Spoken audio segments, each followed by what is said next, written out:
to the Cinementalists. Noun, plural. Definition, those whose love for movies runs so deep, they can't help but do a podcast about them. Hosted by Colton Robertson and Joseph George.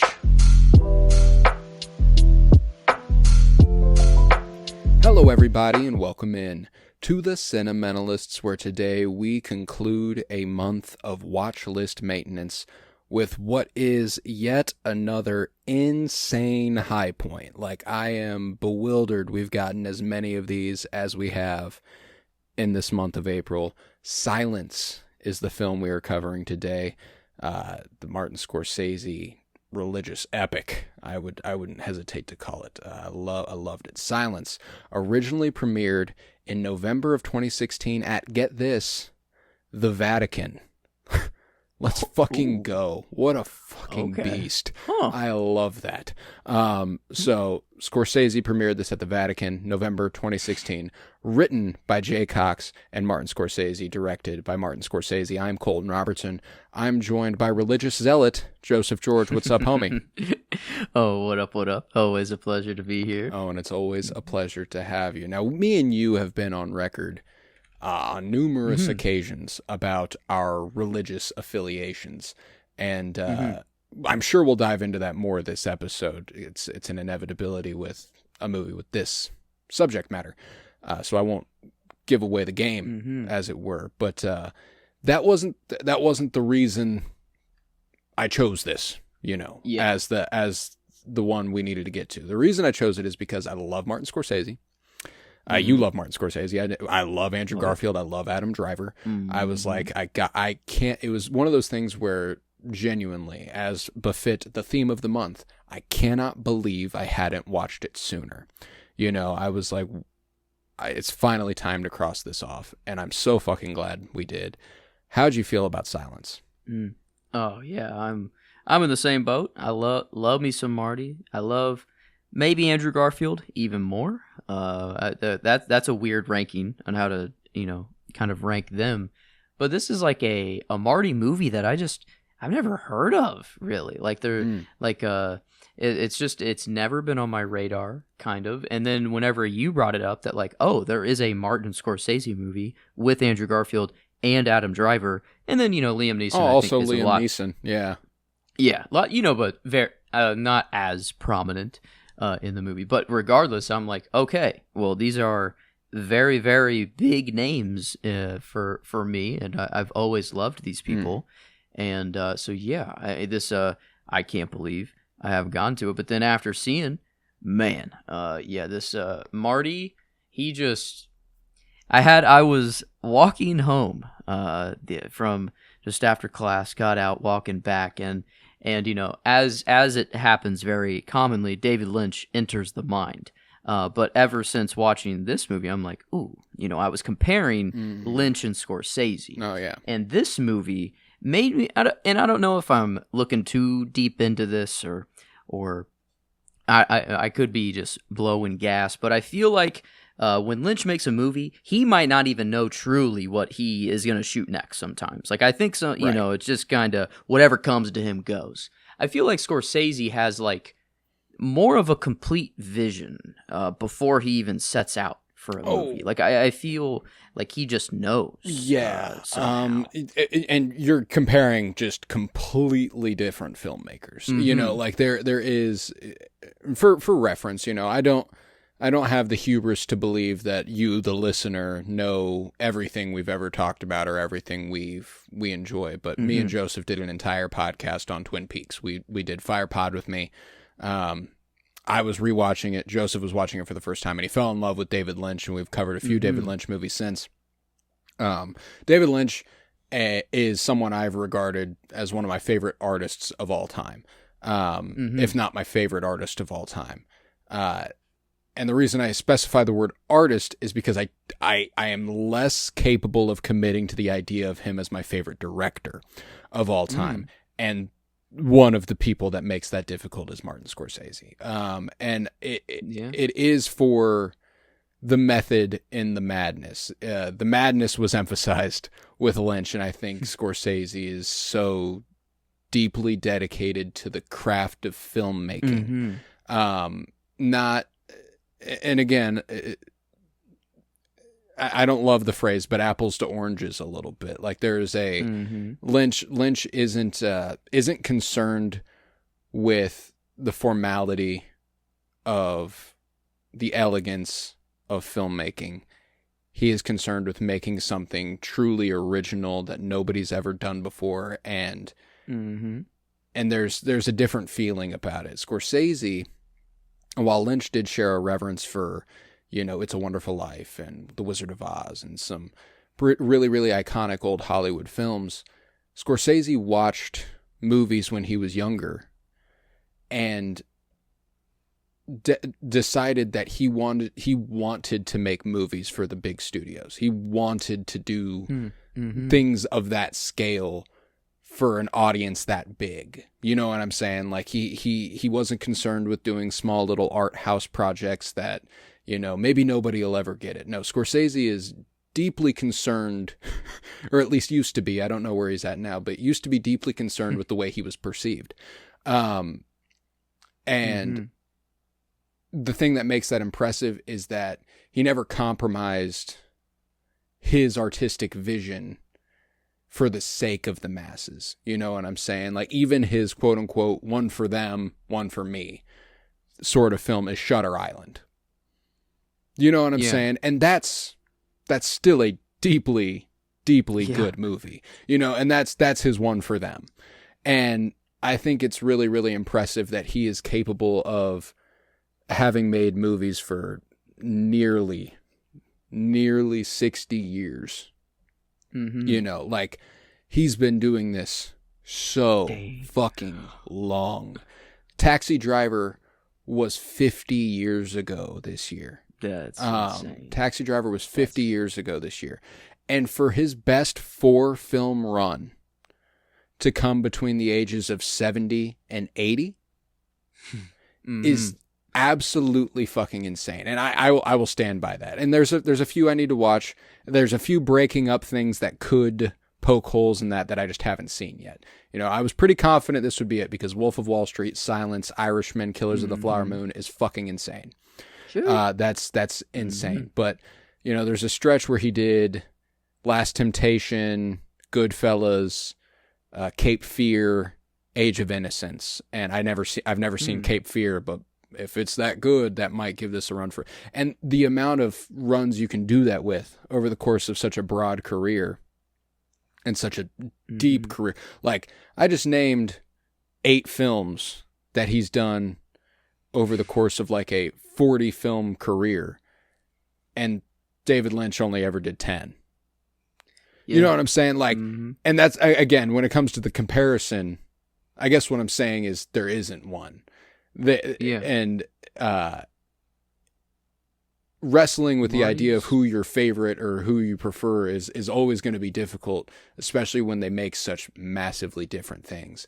And Silence, thematically, is in line with a lot of Scorsese work. I don't know that he's ever tackled it so literally aside from Last Temptation of Christ. That I haven't seen. I guess I got to make make that trip. The Willem Dafoe Jesus, and then Andrew Garfield kind of, he has the Jesus hair. He's not really playing Jesus, but right. he's the only Christian in Japan that I see for a long, long time, and he might as well be Jesus. And so, I think this pair, or getting these 2 movies back to back, would be really, it would be cool. An incredible double feature. Because he's dealt with a lot of religious themes.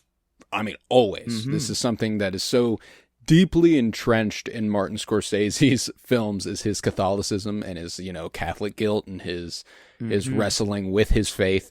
Mean Streets does it. Goodfellas does it. I mean, to a degree, Killers of the Flower Moon did it a little bit, and The Irishman certainly does. The only film that's ever kind of disregarded it altogether is a movie where he is basically satirizing how big of a piece of shit Jordan Belfort is. Yeah.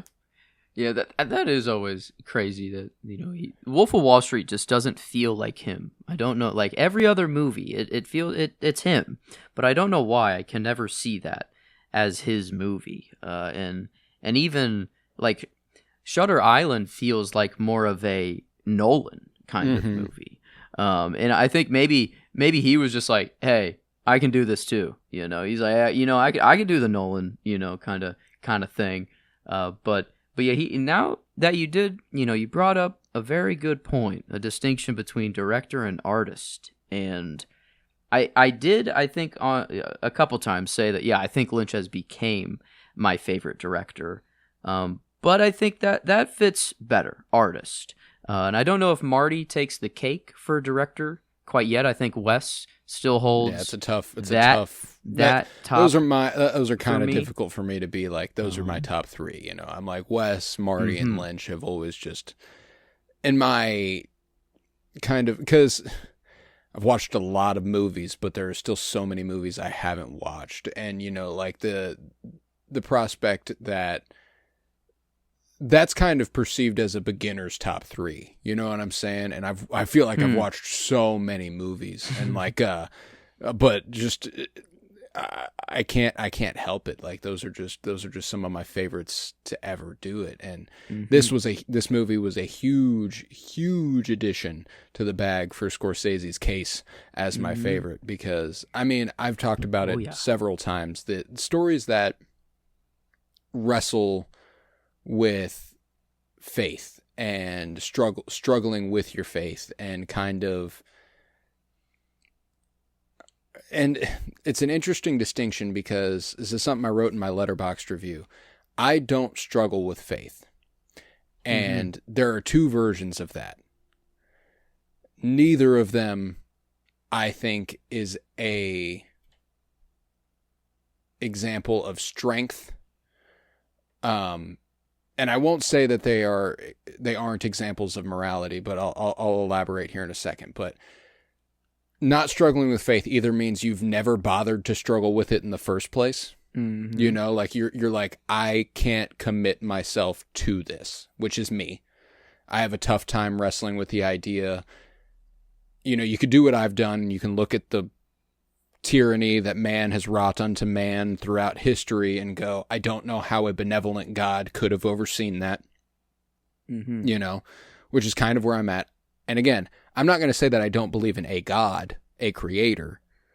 I don't believe in the vision I don't believe that man has the book, the textbook that has told us this is what God is. I can't wrap my head around the idea that we've done that. So that's to say, I can't wrap my head around the idea of a benevolent creator, and therefore I can't dedicate myself to a faith, and therefore I've never struggled with it. The other side of that coin, and never struggling with faith, is being so blindly dedicated to it that you've never struggled with it at all.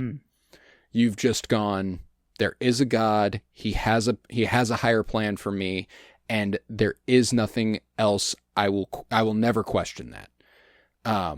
I think the biggest sign of strength is choosing to believe in a God, struggling with that belief, and then reaffirming that faith and reaffirming yourself to that path, constantly questioning it, constantly analyzing your relationship with it, and then pursuing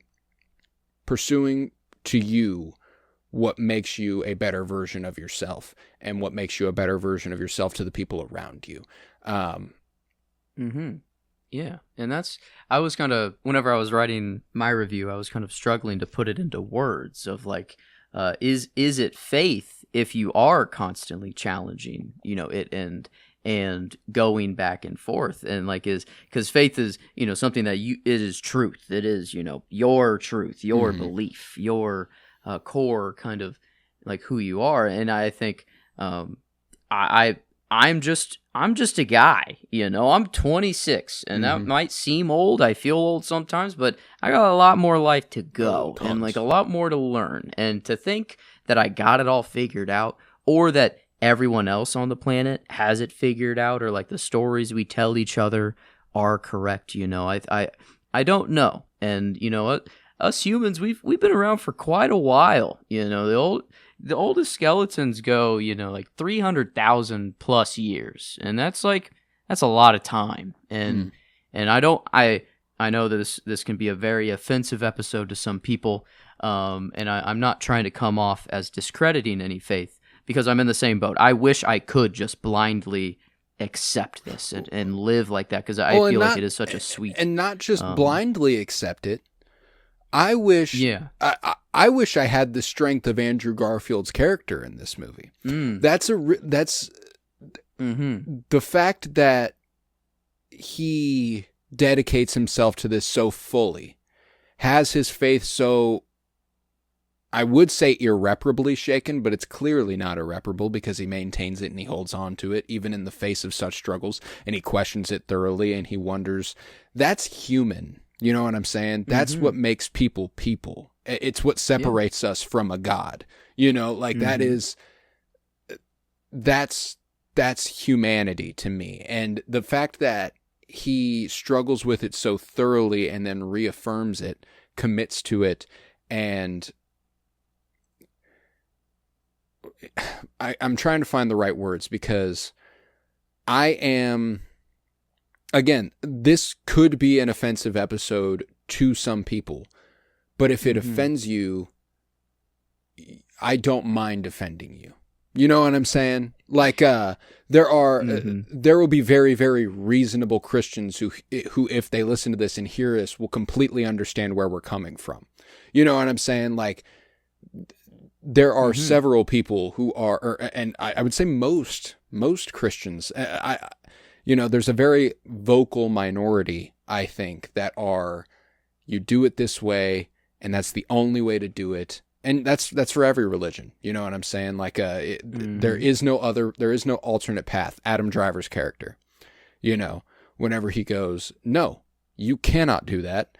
That is blasphemy. You will sin and you will die. And he's like, dude, like Andrew Garfield's like, do what you got to do to stay alive so that you can keep worshiping God. You know what I'm saying? Like, that's, it's the perspective, many gray areas. And the thing that I love about Andrew Garfield's character is that his opinion of religion clearly aligns with my opinion of religion, even though I am nowhere near the Christian he is. The idea that worship and faith is internal, that it dictates your life. It dictates your flow. You cannot decide, again, my religion says that you can't do this. No, your religion says that you cannot do this. My religion says that I cannot do this. That is fundamental. And the idea that at the end of this movie, that last act, or that epilogue of sorts, whenever it's breezing through the end of his life, and you see that he was clearly dedicated to Christ the entire time, like he was fully committed, and it was all internal. He never outwardly prayed. He never showed his faith in the traditional ways. He didn't participate in, mass or anything like that, but he was clearly at peace with God within himself, and I think that is the perfect example of religious ideology to me. Like, that is, and it's not to say that that's what it has to be, not by any stretch. If you want to gather at church and you want to pray, absolutely. That's so cool. Do what you got to do to affirm your faith the way you see it. Just make sure it is the way that you see it. You know what I'm saying? Like, as long as it is what is fulfilling you as a person of faith, and you're not doing it because you're a person of faith. Yeah. I think that all adds up. And the second that you force it onto another person, that's the part I can't get behind. Like, I love that someone can be so overwhelmed with their religion that they want to share it with others.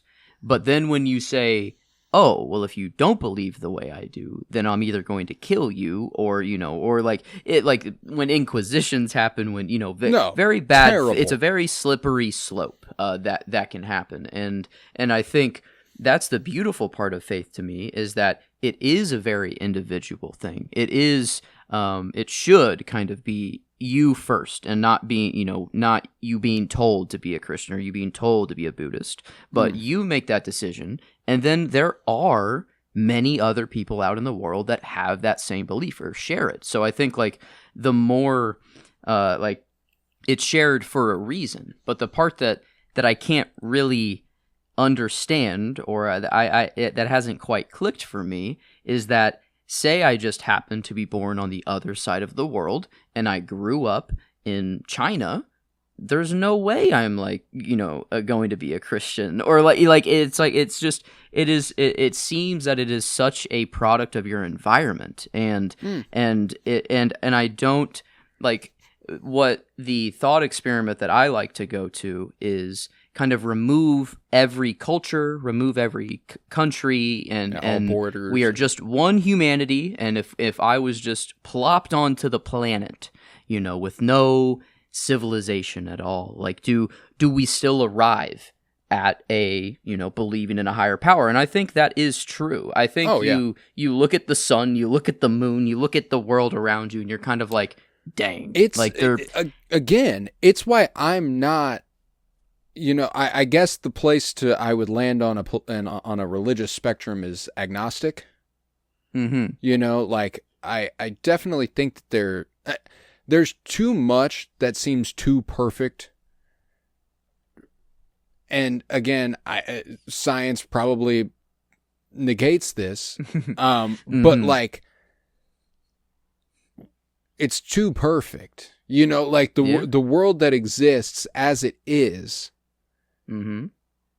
beautiful in like every regard.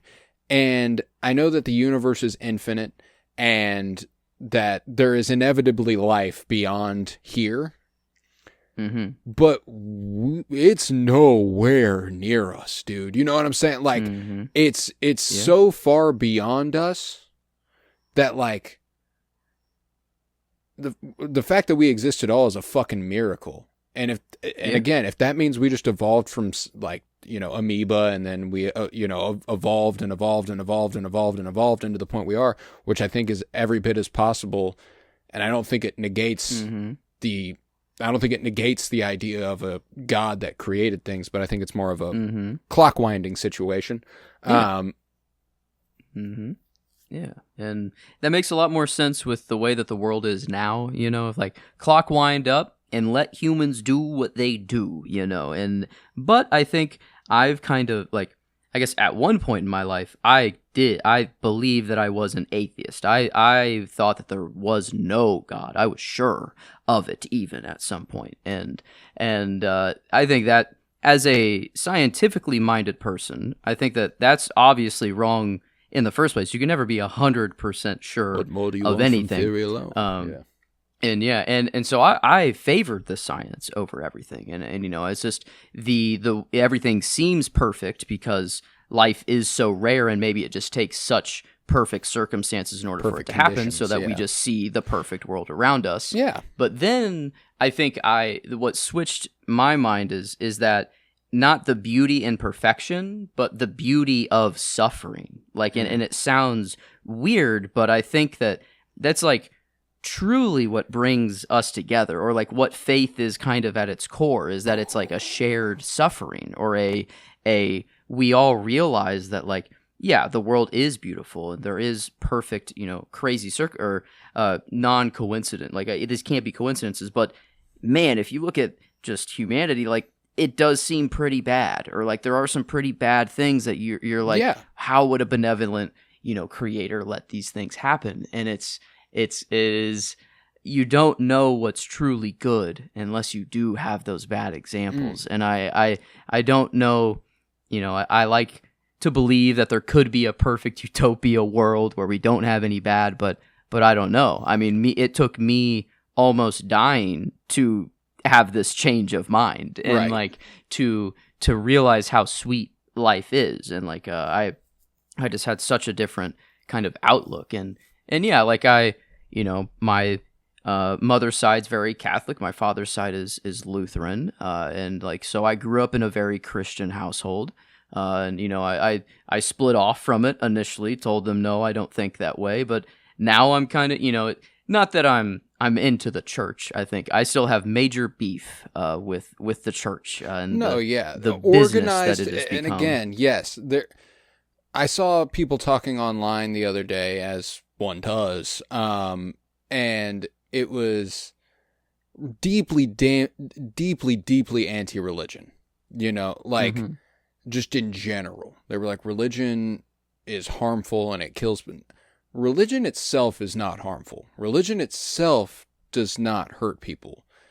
People who weaponize religion hurt people. Yes. You know what I'm saying? Like, that's humans who weaponize religion hurt people. There's nothing inherently wrong with finding God. You know what I'm saying? Because again, I mean, my mom is as dedicated a Christian as anybody I've ever met.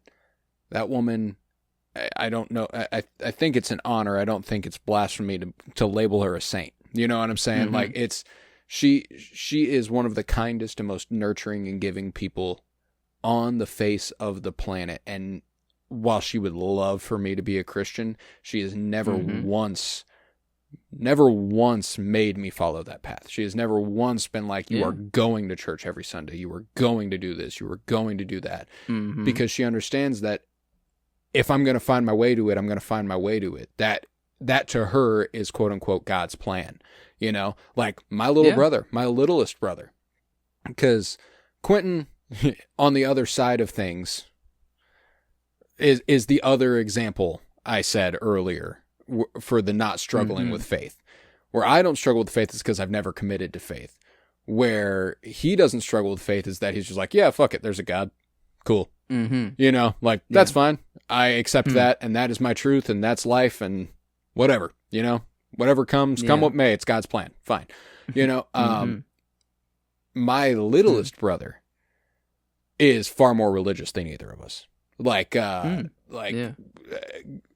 Wants to go to youth group on Wednesday night and was like volunteered that. Like he wants to be a part of that. And I admire that so deeply. Like the search for community and the search for like-minded individuals where you can express yourself fully and freely.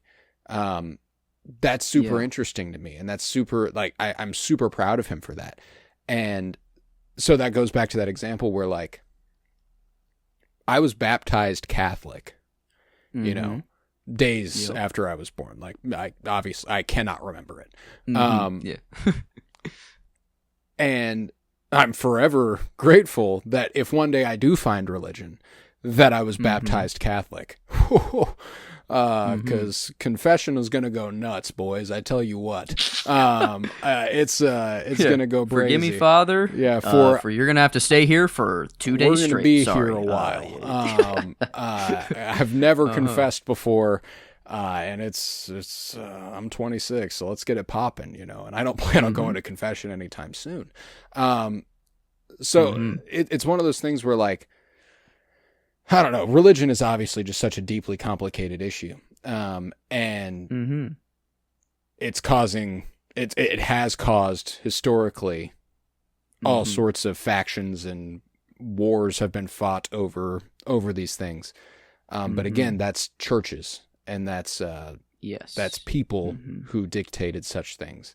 It's war. I mean, Trump is, shit. I've said the magic word. Currently at war with the fucking Pope. With the Pope. You know what I'm saying? Like, and I don't get me wrong, I don't fuck with the Catholic Church as it is, but the Pope's from Chicago and you got beef? This is the first American Pope ever, and you're not like, that's an American Pope, let's fuck with it. No, you're like, he's an idiot. He's weak on crime. What the fuck, dude? Like, there's so many ways that religion can be weaponized. And you see it actively in anti-LGBTQ propaganda, and what are they teaching in our classrooms, and the idea that the separation of church and our president is sworn in on a Bible. They all do it. Didn't one actually choose not to, or have they all? Has not a single one? I'm pretty sure they've all done it. Maybe I'm wrong about that, but, like, I don't know what practicing religion Barack Obama is. Oh, wow. What's up? Interesting. I guess a couple of examples. John Quincy Adams used a book of law. See, that's not just so a far back religious that nobody would text. give a fuck. Yeah. And then Franklin Pierce, he was a Quaker, and not, I guess, a Christian. Another law book. Teddy Roosevelt, without a Bible, because he was after an assassination. I guess maybe they just didn't have one on hand. I think the examples today are because we have so many people, and like it is a business and it is a structure and it is just bad. But when you watch like this movie and like you have just a small village and like, oh yeah, we're talking about a movie. I forgot about that. Yeah. and they have just this small community and they feel lost kind of without someone to like guide them a little bit. And it's not that they're like church now. Whenever I went like with my family, it felt like an act. It didn't feel like everyone was there truly to like worship God. It felt like it was like they were there because that's what you do. Yeah, it's like you want to be seen with your family in church, and it's just for brownie points, and like that got under my skin, and it just felt weird. But these villages, everyone in that shack is so connected. Like if church was like that, whenever I went, I would have never left the church. Like right. This is the most devout, like people willing to fully die for their beliefs. And I don't really know, I don't know where to stand on that quite, like if you truly should, I think there's a line, Mm-hmm. And it's not to say that I think that the people who are so devout that they refuse to give in and are willing to die for these things, I do think there's something admirable in that. Because I mean, even go beyond religion, there are people who have been persecuted for political beliefs. True. And have been held as political prisoners and have refused to bend the knee to a regime that sees them as the other. And I admire deeply that they don't fold under that sort of pressure. And therein, I feel like I can't strictly say that I don't admire that quality in religious devoutment. There is, I think when it comes to followers of a religion, it's different than preachers of a religion. The person in this movie that I don't admire very much is Adam Driver's character. I think that, don't get me wrong, he does something pretty admirable. Him swimming out to sea in an effort, a completely vain effort to save people, is on the surface brave. But there's the argument that he is obviously going to die. He knows he's going to die when he does it. It's almost like he can make a martyr of himself, and he knows it. You know what I'm saying? Like he's like it almost. And this sound, I don't know. This is just my read of it. It almost felt vain, and almost like an easy way out. You know what I'm saying? Like Andrew Garfield and his character, and I'm gonna have a tough time referring to them as their character names because those are white men. I know. But Andrew Garfield playing a guy named Rodriguez is so funny. It's the second time he's done something like that too. The Social Network, baby. Just throw back to that. Wow. Yeah. Huh. Yeah, he's the beard and the hair kind of sometimes make him look, it's like Spain and Portugal, like they are still Europe, and like it and there's an argument to be had there, but regardless, Andrew Garfield's character refuses to take the easy way out. You know what I'm saying? Like throughout the whole movie, his dedication to it is his penance. The price to pay for his belief and his opinion and in his expression of religion is watching the horrors done unto people in Christ's name. Yeah. You know what I'm saying? And I just don't, like, it feels like the moment whenever he does, you know, put his foot on whatever, you know, I guess on Jesus or, you know, or whatever that plaque or whatever you call that, like, and he does hear the voice of God, which is Syrian Hines. I think that's incredible. And maybe, you know, like, maybe that's, I think that is very much on purpose. Like, the fact that he was the head of the church, or like who Andrew Garfield was see as closer to God than him. You know, so like that is God's voice to him. Absolutely. So like, and that argument is made several choice. times throughout the movie. Liam Neeson says to him, "They're not dying for God; they're dying for you." Mm-hmm. Yeah. You know, like you are to them. Wow. You are to them the closest thing to God. You know, like, and Andrew Garfield's character himself even compares himself in his head several times to Jesus. Mm-hmm. But he does it in the "what would Jesus do" capacity, you know, like he and it does get even flipped makes on him go maniacal a little bit. Yeah, he sees his reflection, and then he, you know, I guess he's hungry, he's very thirsty, and like so he's been going through it. But like I think, he is the person that, you know, out of the two priests that are there, the people attached to him much more or much easier, and they Dude, want you're you know, gonna fucking love The Last Temptation of Christ, because as I recollect, Willem Dafoe as Jesus is under no assumption that he's the Messiah, and people are like, "You're the Messiah," and he's like, I don't know about all that," you know, like wow, yeah, it's like, did Jesus even know? Did this? And that's like I brought up like the 300,000, you know, human life, you know, and it could be even longer than that. 2,000 years ago is not really that long ago. No. And like I want, you know, and just if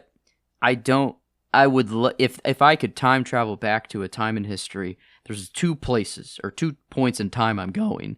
One, to see, you know, to see that time, see if all of this Jesus talk is real, and if he really is fucking divine. History up, bro. There's gonna be a 13th in that motherfucker. You know what I'm saying?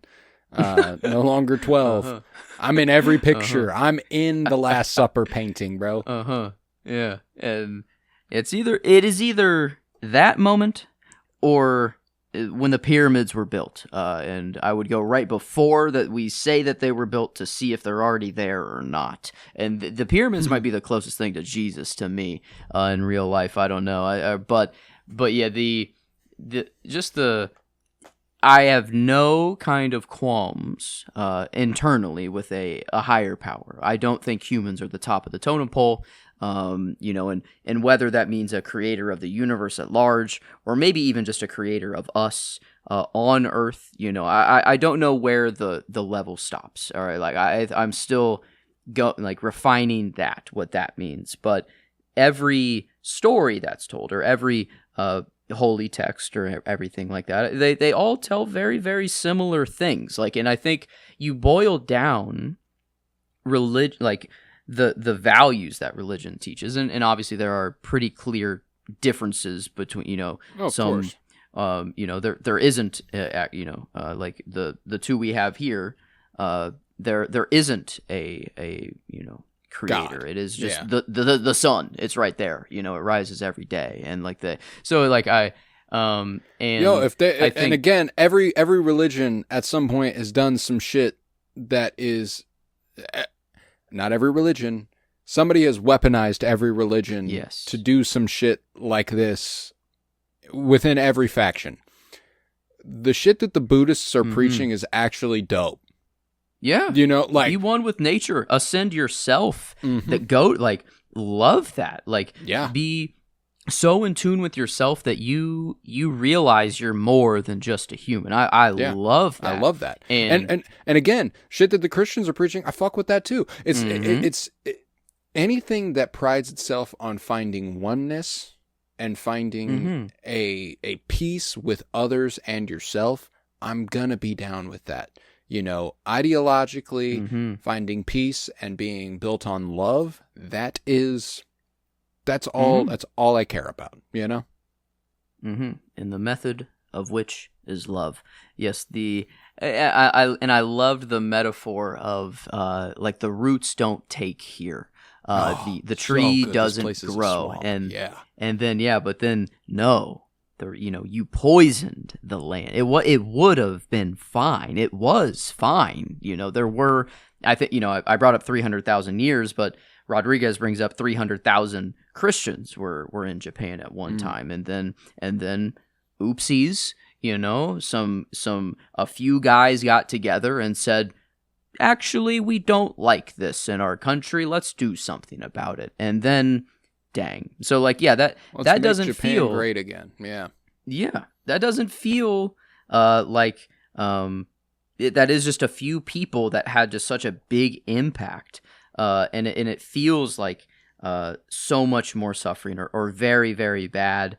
But I don't know. I think it does martyr the religion even more. Like it does. They even realize, they're like, the more we kept killing, the more people were even stronger in their faith. They said like it didn't work, and like we had to just have people step on the plaque and let them go. It was like kind of a embarrassment ritual of sorts. Like let's just try to make them apostatize enough themselves, and then they will be deflated internally. Like we can't deflate them physically, so they have to do it themselves. Like it's diabolical, and it's a really, really great plan. You know what I'm saying? Like but that's the other thing, though, is that after they apostatize, they still do shit to them until they can get until they can fry the bigger fish. So it's again, tyranny begets tyranny. There is no end to it. Like if you're a tyrannical ruler and the way you rule is fear and violence, no other way. There is not a future. There's not a future where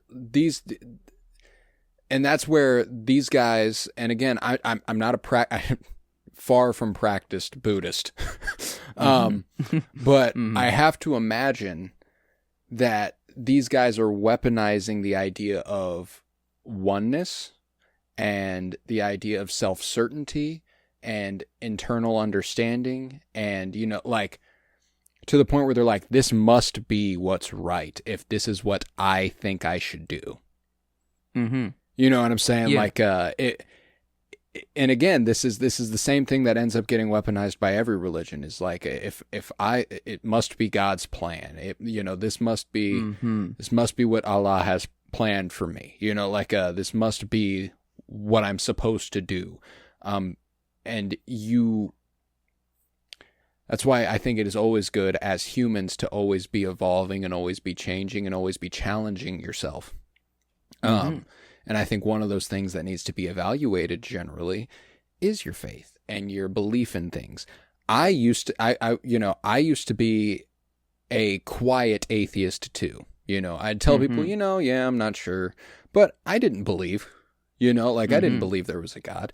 And I wasn't embarrassed to tell people that, but I grew up around people who believed in God, and I didn't want to offend them. So I just, I'd be like, yeah, probably, probably, I'm sure. But I didn't believe, and it wasn't until I was, it's probably only been the last 5 or so years that I've been like, to go back to what you were saying, yes, there's so much beauty, but you categorized it as the beauty and suffering, which I really, really liked the verbiage of. And one of the things that I think is kind of getting lost modernly, and not on the large scale, there's still obvious suffering on a very massive scale as far as, war and death and pain. But the suffering that makes you better. I don't think war makes anybody better. I don't think death makes anybody better. I don't think pain makes anybody better. Not that kind of pain, the small scale suffering, which is on a very small scale, not being able to breathe after you sprint. Trying to paint something and not being able to paint what you want, and it's pissing you off. And you keep doing it until you get better at it. You keep running until it's easier to breathe. You keep doing it until it is what you're supposed. And I think that we are entering an era where we are literally getting packaged and sold things that are supposed to make life easier and more convenient. The world's in your pocket now. Information's in your pocket now. You don't have to waste all that time practicing art. We can just make it for you. You thought of it. You thought of it. You deserve some credit for that. You deserve some credit for thinking of it. We'll go ahead and churn it out for you. There you go. We've lost the recipe as far as understanding what makes us human, and that is challenging ourselves, not just challenging others. And, we're very argumentative, as is exemplified by every ounce of on anything online being interacted with. Everyone could use a healthy dose of humble pie. You know what I'm saying? Yes. Just admit that you don't know everything, and therefore you have everything to learn. And everything becomes so much more beautiful that way. And my faux, there's probably a God, became a real, hey, there really could be a God. And you know what? I don't know. And if there is, that's beautiful. If there isn't, that's beautiful. And I think that there's and I hate to sound like, I feel like I sound high horse, holier than thou, forgive the expression, whenever I say things like that, because it makes it sound like I've got things figured out, and I don't. I couldn't be further from having things figured out. But I know that things I don't struggle with are the idea that I know everything, I can't be proven wrong because I don't know shit. You know what I'm saying? Well, if you teach me something, I am so happy that you taught me something. If I'm arguing with you and you bring up a good point, I'm not going to double down on my bad argument because I've made a bad argument. You've made a good argument. You know what? You're right. Yeah. Holy shit. And I just think that everyone could benefit from a little bit of that. Now, there are obviously things that I am immovable on. That's just human. That's just like that. There's stuff that I believe foundationally that there's no amount of arguing anybody could do that would sway me to stop believing in certain human rights and inalienable human rights. And, you're never going to convince me that it is a crime to be gay. Or, you're never going to convince me that is damnable to hell. There's a lot of stuff that you're just never going to make me think, oh, that makes somebody a bad person, or, oh, that makes somebody a good person. But having a moral compass, a stern moral compass, is not the same as knowing everything, And I think, you said that you don't want to come off sounding holier than anyone or anything, but I think like it is back to the idea that faith is individual, and if you compare yourself 10 years ago and then now, I do think you are much more holier than yourself, or holy might be the wrong word, but you if the trend goes the other way, then I think that's when it's bad. Yes. It is just as long as you keep learning, you keep being okay with or like not knowing everything, and because I was very trapped in the mind of I need to seem smart, I need to have an answer for everything, and even if I don't know it, I'm gonna make something up and sound as confident as hell in it, and but now if I can say I don't know to something, ooh, does that get my gears turning? Like, it's like, ooh, now I have something more to figure out, or now I have another thing to learn. And yeah, so it's like I'm going to connect that back to At Eternity's Gate. Whenever Willem Dafoe is sitting there reading Shakespeare, and he says, I don't understand some of the sentences, but I kind of like that. And, the barmaid's like, I like understanding what I'm reading. He's like, I get that, but I don't know, I like the mystery. I like not knowing. I like trying to figure it out. And again, I think that applies deeply to religion, maybe most deeply to religion on a universal scale. Yeah. Do you want, there was a time where illiteracy rates were just so high, people could not read, that you needed to have like a priest or someone to read the Bible to you, or like church, but like now, everyone can read it for themselves, or like it, like I think like it is a lot of people can. You don't need it isn't like as necessary for like a priest anymore. I think what a priest is now is just, that is someone who spends their entire life, like that is all they do, is think of these things, and being like, in another life, I feel like I'm a monk. I am just in a temple thinking and philosophizing all day long and just going down the weeds of every little thing. But no, I think I need more action, I think, in my life. I can't be that that put in one spot. But yeah, like and again, it does feel like a little arrogant or holier, but like I do truly think, like I have a conversation with myself 10 years ago, and it's just it's a completely different person, and 100%. I struggle with, like, was I so staunchly an atheist, and then was I almost smited? Was this a lesson thrusted upon? Right. Was this like a wake up call? Was this like a, hey, whoa, like, hey, dude, you're good, chill out. You're offending me a little bit. I'm gonna give you a little bit of a scare, and then you're gonna wake up and view the world a whole lot differently. I don't know, but that's the effect it had on me. It definitely changed me in many, many ways. And yeah, like now, at one point I thought it's easy to be mean. It's easy to hate. It is easy to do that. But I'm not in that mind anymore. I think it's easy to just be who your inner self is. And if you just are a genuine person, and you are, or like on the other side of the coin, if you are truly genuine with yourself, and you don't have to lie, you don't have to put on an act, it's easy to be nice. It's easy to go on that.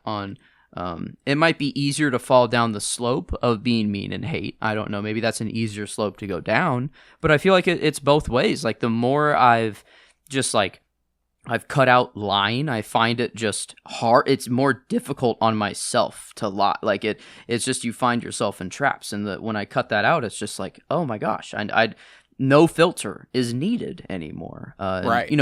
I won't say I don't white lie to like hide a surprise party or or things like that. But no, like coming up with just a random. I used to love to lie, which was really weird. Like I would do it with my parents all the time, and but now it's like I see it as like, why? Like it's so much extra work you have to do, and like this small village kind of, and this version of like a church scene on screen, like really a priest is kind of just a therapist of sorts, like there's someone you go to tell all your hardships to, and then they're like, yeah, no, don't worry, God's still up there, and he forgives. It's like, it is just kind of like you get something off your chest that you've been bottling up, and now it's released, and now it's gone. And it right. feels like, and that's the other thing too, though, is that like, there's an easy version of it, and then there's the way it's supposed to work. Which is that you go to say you are a Catholic, and you go to confession, and you go and you confess, oh, I did this, and he goes, all right, 10 Hail Marys and you're good. Then you go do 10 Hail Marys and you go, well then fuck it, I don't need to worry about it ever again, I can just go confess again. Part of that is doing the work in order to better yourself, whatever that means to you. If the better version of yourself doesn't masturbate, okay, cool. Catholics, that's something you're supposed to confess. If the better version of yourself doesn't lie, perfect. Don't lie anymore, or do everything you can not to. I think that's I think as long as you're constantly working to make yourself a better person, or trying. I don't want to say working, because it doesn't always have to feel like work. Mm-hmm. But as long as at any given point, if it becomes second nature, even better, to where you go, what's best for everyone? And then evaluating, sometimes I need to do what's best for me. That's fair. Like just being just and being fair and being nice is just, I don't know, that's the foundation. And if there's anything that leads me to the contrary, there's a way to communicate your distaste for the way someone conducts themselves. Whenever something that Emily would describe to me, and I feel kind of strange airing something like this out, but something she would describe to me is whenever she was growing up, she said something, like, what if this happens? What if this person did this, or what if that person did? Oh, well, then they go to hell. Mm-hmm. And it's like, interesting, like, I've never been greeted with hate, or indifference, like there's, whenever, one of the things that I see online sometimes is someone comes out to their parent, and not distastefully, not angrily. It's just like, well, it's just kind of like, it's an actual concern for their child because they firmly believe they're sinning. Mm-hmm. It's like, yeah.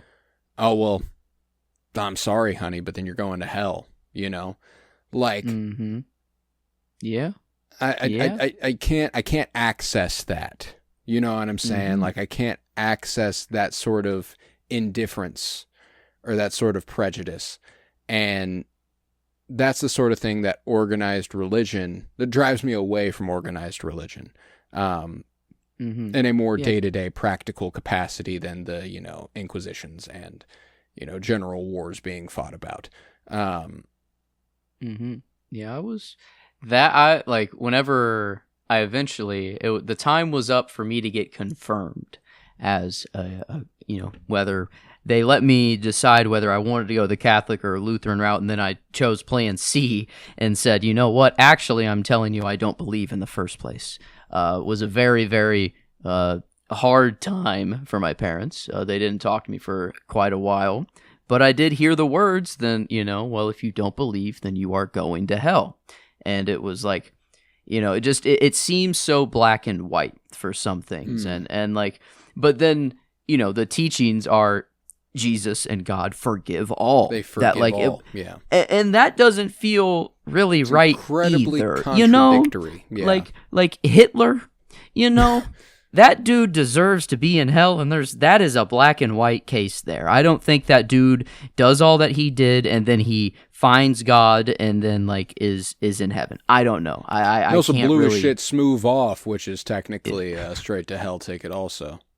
Mm-hmm. Yes. So I feel like there's so many things that it can't be so black and white, but I know that isn't. I did bring up an example where I guess I was more there, but like in here you have people who are so devout that they are going to another country to spread their word, to spread their religion to other people, and it is purely the environment around them that is forcing them to not be, not have their beliefs anymore, right, or to hide them and put them down. It is not off of their own accord that they're doing this. It is purely the country just saying, no, that's not what we're doing here. Yeah, it's not like they're having a grand old time stomping on plaques of God.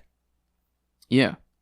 Yeah, and that's, like, Liam Neeson's character is very, like, he does say our Lord at the end, and like I don't think I think he's in the same boat that kind of Rodriguez is, but not to the same degree. I don't know. Maybe we just saw him at the end of his life and he did kind of more give up. He was like, well, right, this is just my life now. But I think Andrew Garfield, he did, he had to do what he had to do, is just he either died or not.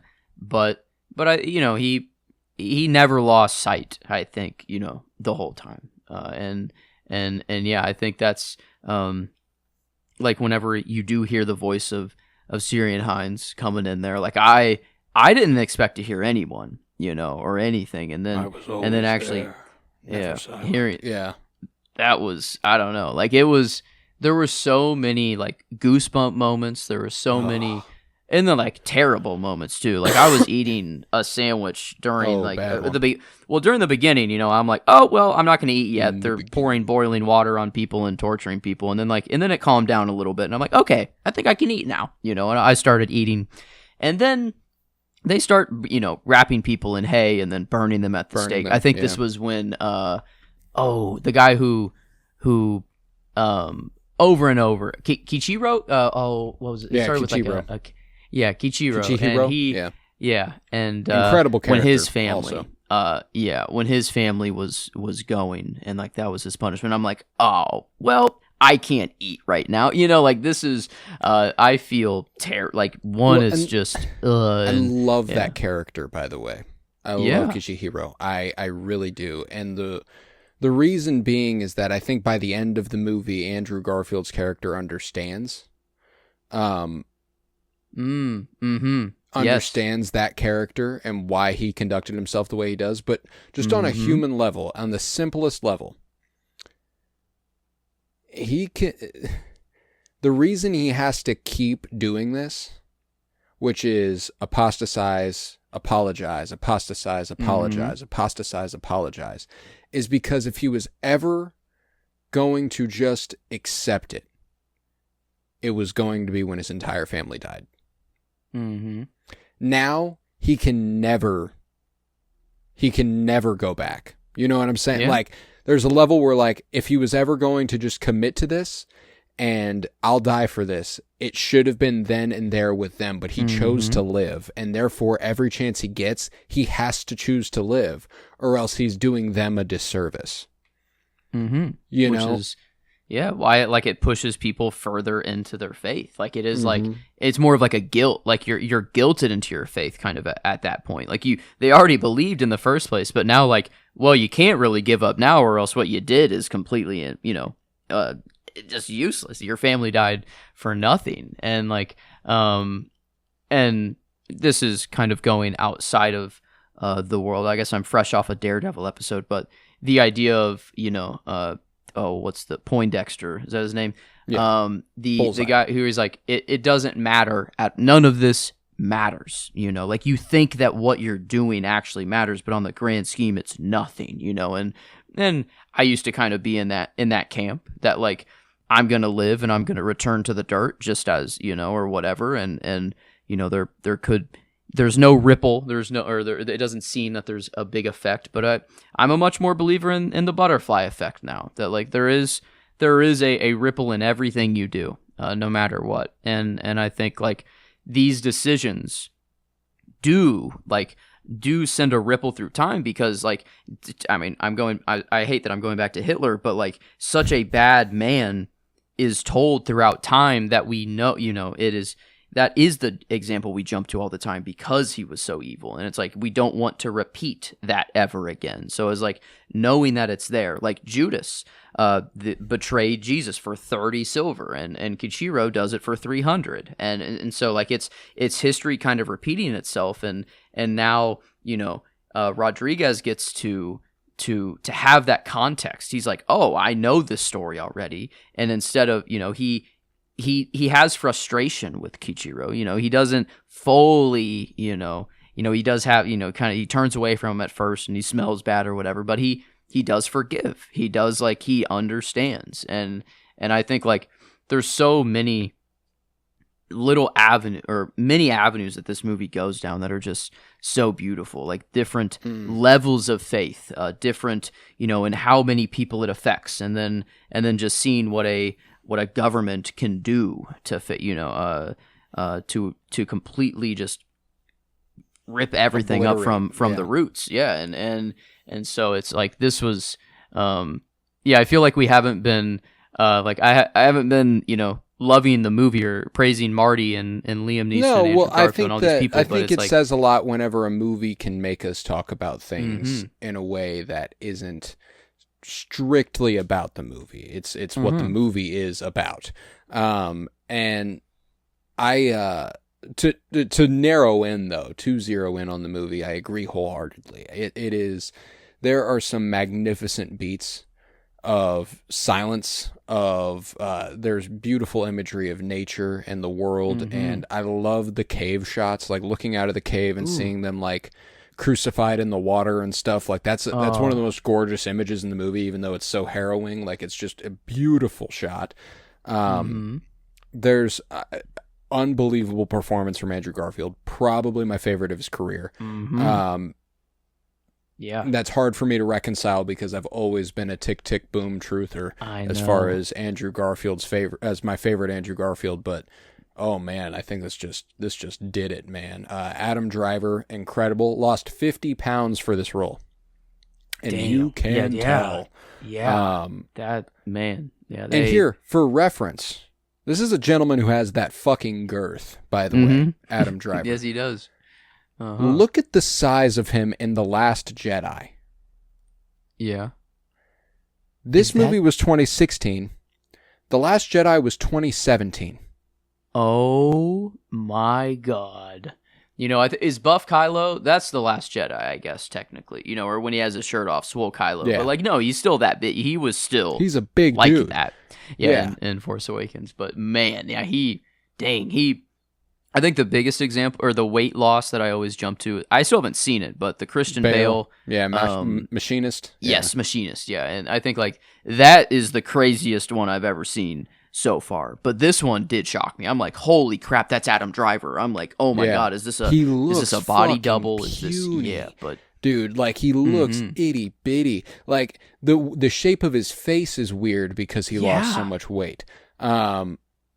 Yeah, and even Liam Neeson at the beginning of the movie, I feel like, I feel like he looked even like not as much as Adam Driver whenever he popped up there at his end, but yeah, there was some. I mean, they put in some performances for this one, and I think like it's Marty Scorsese's at the helm. I'm gonna lose 50 pounds for this, for this movie. I think like that's like it's another show of kind of the prestige of what's being made, and we're at that point now where I'm like, just give me 15 more years of Marty. Magnificent. 97, let's go. That's a long fucking life, you know what I'm saying?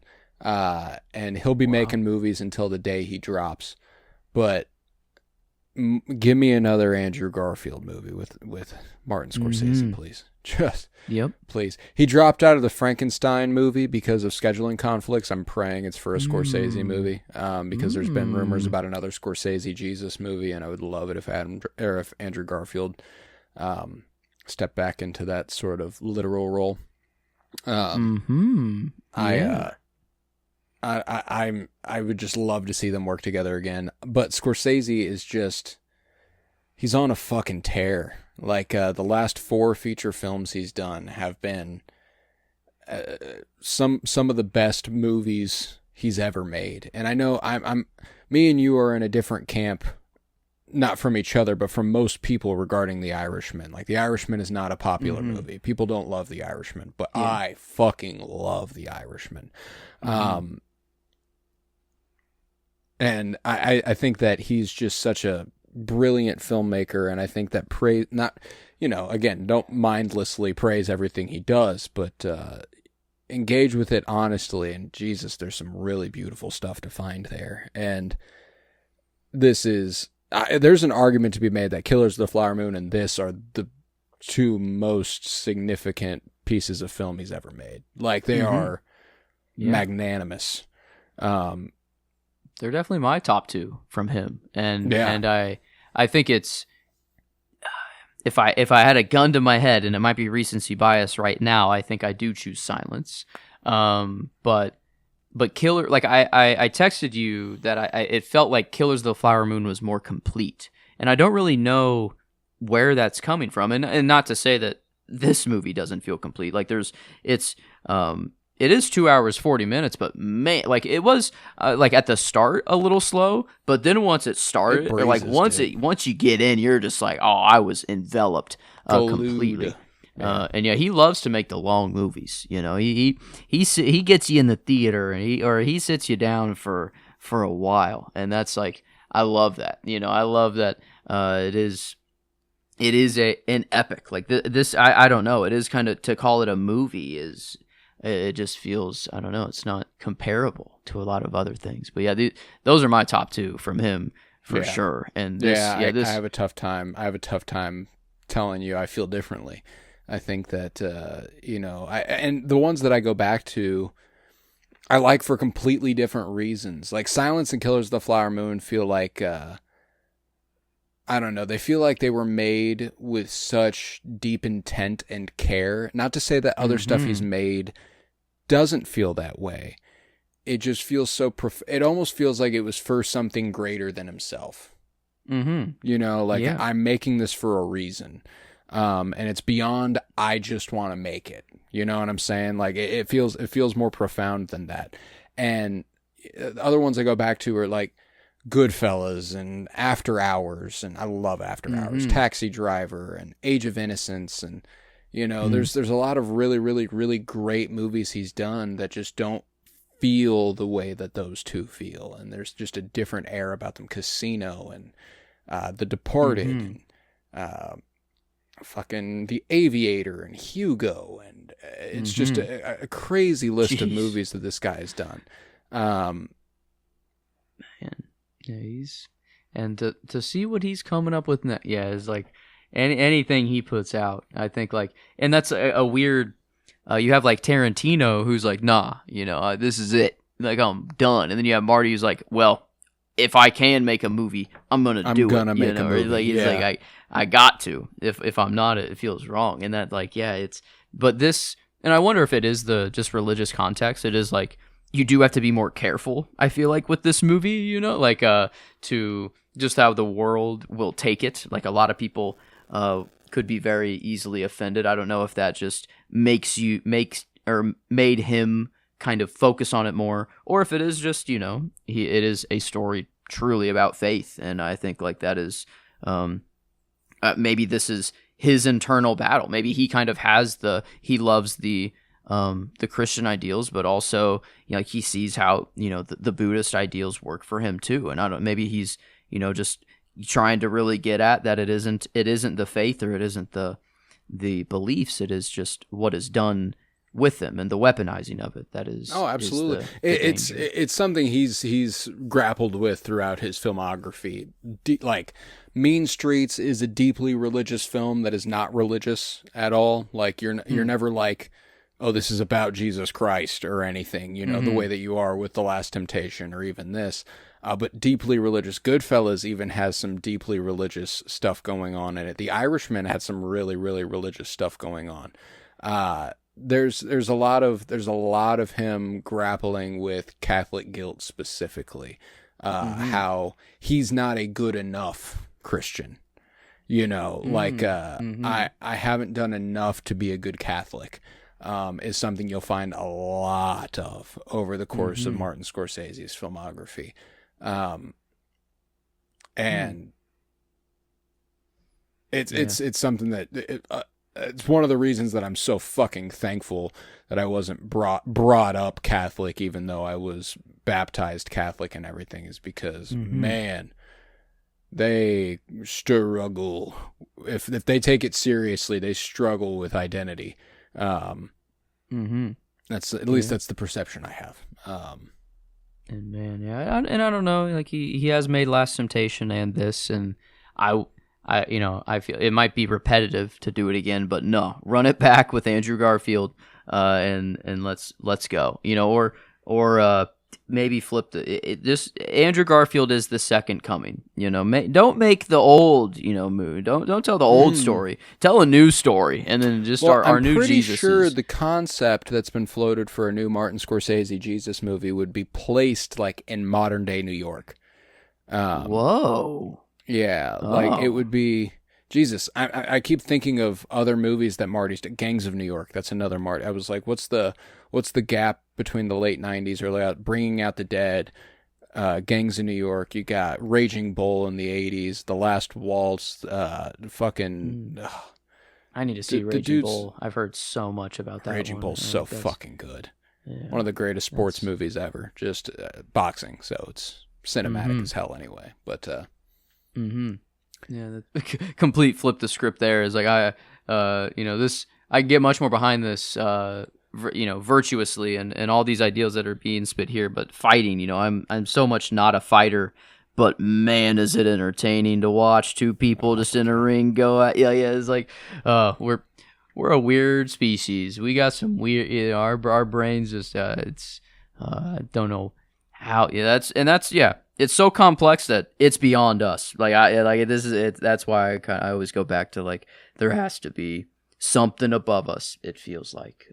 But yeah, this I love the fact that we were probably 70% of the talk we did was not even strictly the movie. It was just purely like life, what the movie's and, about, and that is what movies are supposed to do. You're only in there supposed to do for 2 hours and 40 something minutes, I think. 41 minutes, but I think it also aligns more with the ethos of what the title of our podcast implies.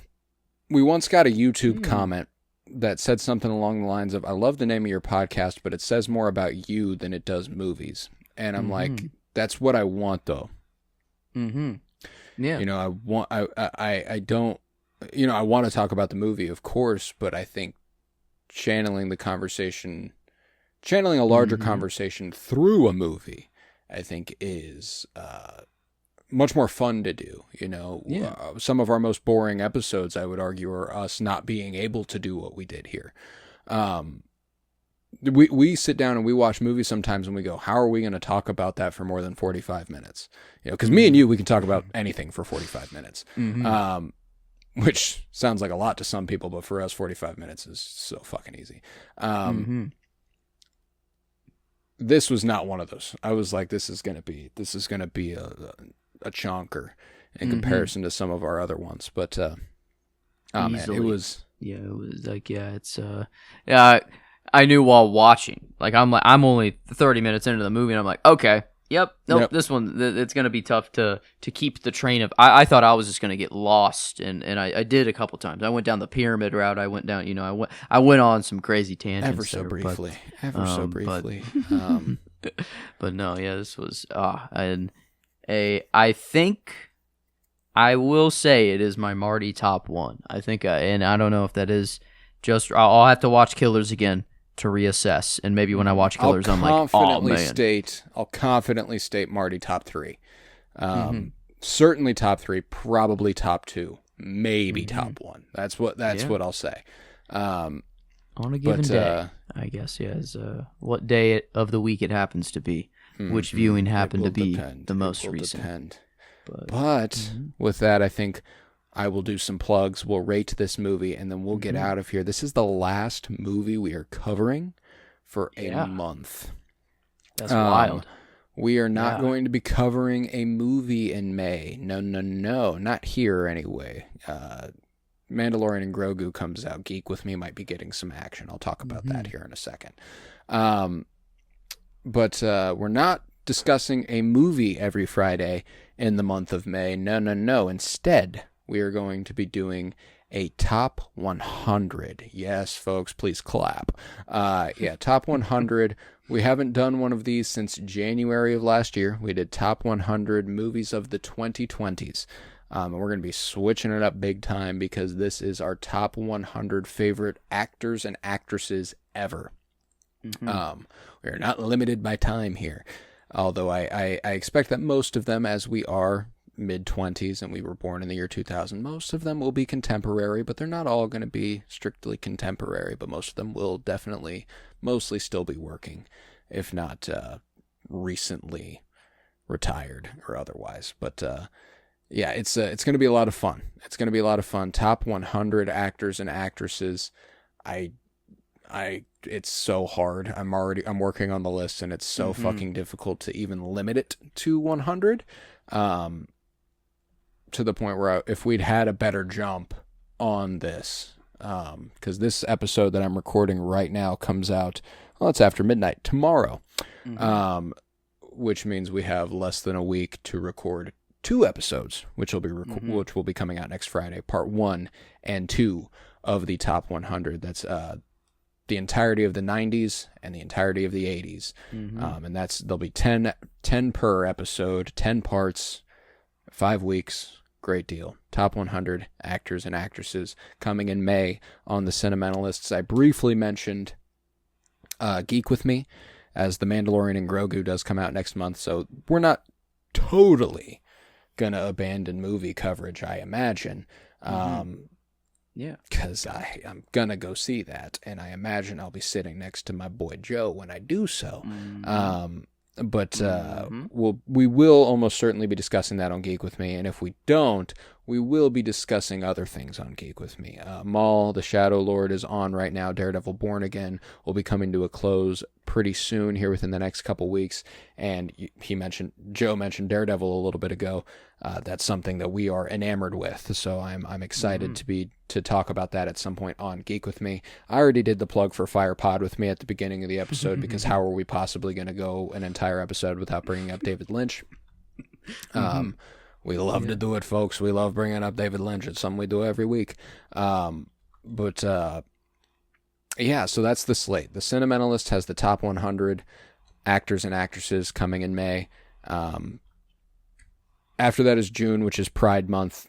You can expect a Pride Month slate from us. Still nailing down the movies, but that's the next couple months here. And Geek With Me, nerd shit all the time. June over there, House of the Dragon Season 3. Fire and Bloom will be back, baby. I cannot wait. Very, very excited for that. Let's rate this movie on a scale of 1 to 10. Shit. Well, are we going? We sandwiching? We sandwiching the month?